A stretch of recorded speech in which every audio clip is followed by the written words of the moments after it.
When an actor leaves a hit show, it can either be a blessing or a curse. Sometimes write-outs are worked into a show very nicely, like with the revolving door on Grey's Anatomy that only adds to the drama factor. In other cases, though, a character is so essential that their disappearance downright dooms the series, especially when they're replaced by someone who doesn't have the same appeal as the original star. Duh. Here are a few TV shows that just couldn't recover from the loss and replacement of a major cast member. The Office.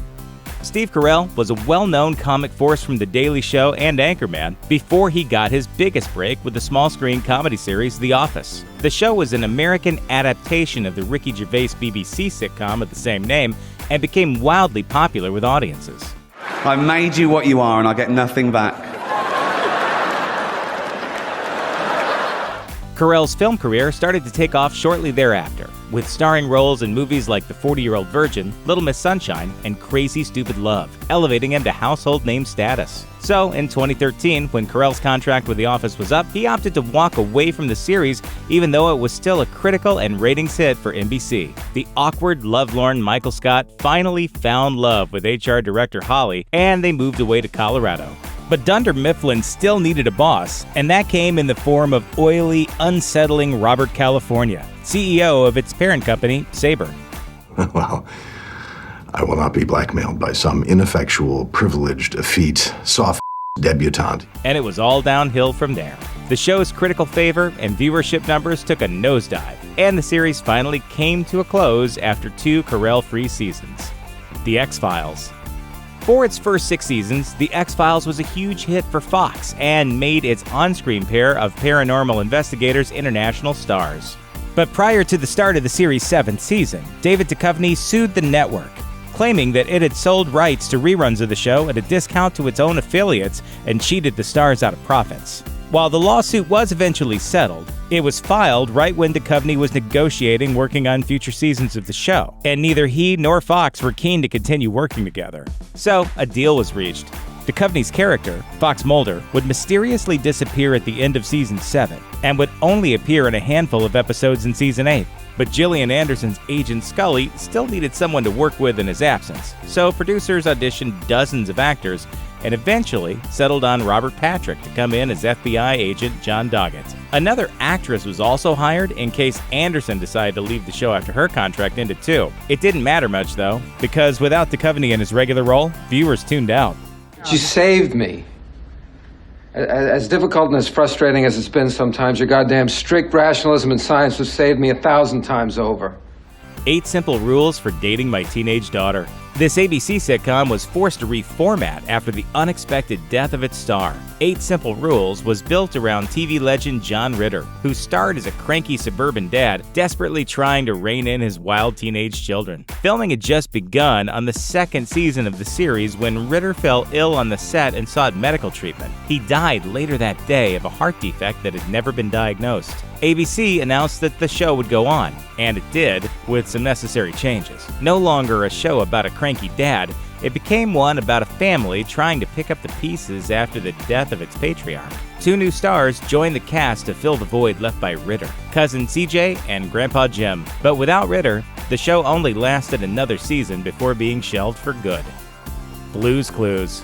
Actor-musician Steve Burns beat out roughly 1,000 other actors in 1996 for the only human role on Blue's Clues, Nickelodeon's interactive animation live-action hybrid show for preschoolers. Burns played the striped-shirted host and owner of the cartoon dog named Blue. He talked directly to the young viewers at home, urging them to help solve each episode's riddle or mystery by yelling things at their screens. In 2002, after about 100 episodes, Burns decided it was time to leave the series. He wanted to take on other roles as well as perform music.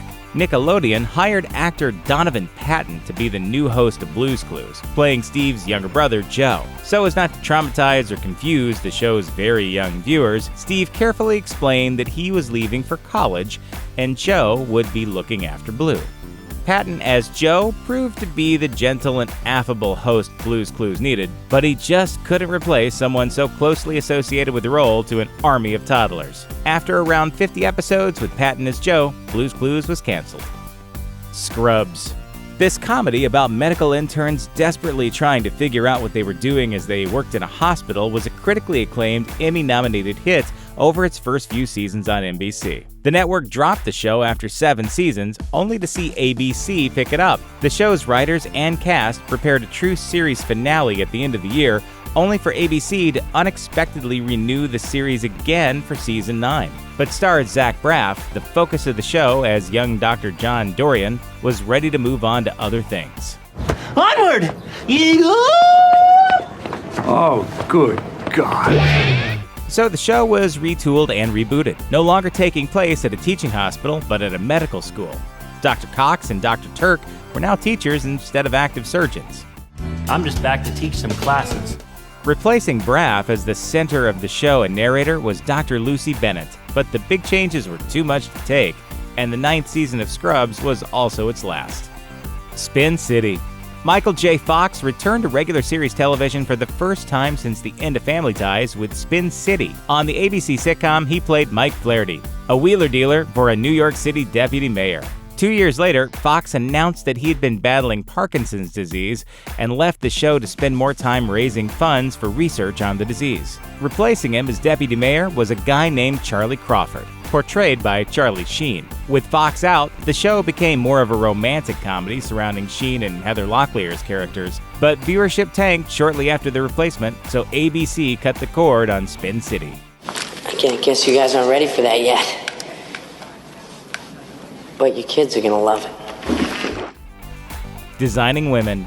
Delta Burke had not been happy on the set of Designing Women for years. She even claimed that a producer routinely screamed at cast members and told them they were expendable and criticized Burke when she gained weight.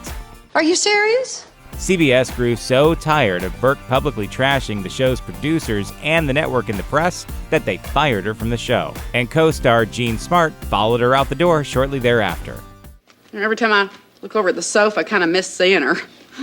That meant that Designing Women had lost half its main cast, but the show was still a ratings draw, so the network brought in some replacements. Now, I know that all of our nerves are a little bit jangly because of the silly old money situation, but you know what we got to do? We got to look for the light.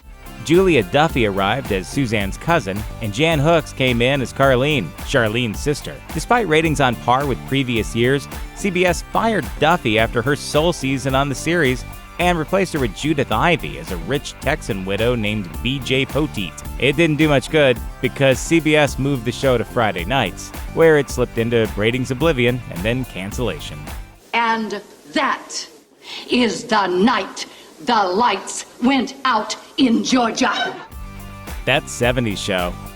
After 7 seasons of riding on a high, ratings-wise at least, 2 of that 70s show's main stars decided to step away from the series. Topher Grace decided to leave the show in order to more fiercely pursue his blossoming film career and was written out of the 8th season altogether. Meanwhile, Ashton Kutcher decided his time in the Bell Bottoms was done too, but did appear for a few of Season 8's early episodes. To replace 2 very big holes in the cast, producers hired Mad TV veteran Josh Myers. His character, Randy, joins Hyde's record store Grooves and has a brief relationship with Donna. But Randy didn't have much time to mesh with the ensemble because the decimated cast led to diminished popularity for the show, and it was ultimately canned at the end of the season. You have the right to remain. Community. Even though Community never had a huge audience during its 5-year run on NBC, it was still a critically acclaimed comedy with a passionate cult following. 5 seasons was ultimately NBC's limit, but internet giant Yahoo stepped in and renewed Community for a 6th season, intending to position the comedy as a premiere offering on its streaming service Yahoo Screen. Original regulars Joe McHale, Jillian Jacobs, Danny Pudi, Ken Jeong, and Allison Brie followed the series to Yahoo, but the show had already been losing cast members left and right, and kept losing them as it transitioned to streaming. Chevy Chase, Donald Glover, and Yvette Nicole Brown were not part of the regular cast of Community's 6th season. New actors were added, including Keith David and Paget Brewster, but it just didn't work out. And there was no 7th season of Community on Yahoo Screen, or anywhere. Not enough people tuned in, and the show didn't generate as much advertising revenue as Yahoo had hoped. The revenue was so small that it effectively led to the complete shutdown of Yahoo Screen. Show may be canceled and moved to the internet where it turns out tens of millions were watching the whole time. May not matter. Fake commercial may end with disclaimer gag which may descend into vain Chuck Lorre-esque rant by narcissistic creator. Thanks for watching. Click the looper icon to subscribe to our YouTube channel. Plus, check out all of this cool stuff we know you'll love too.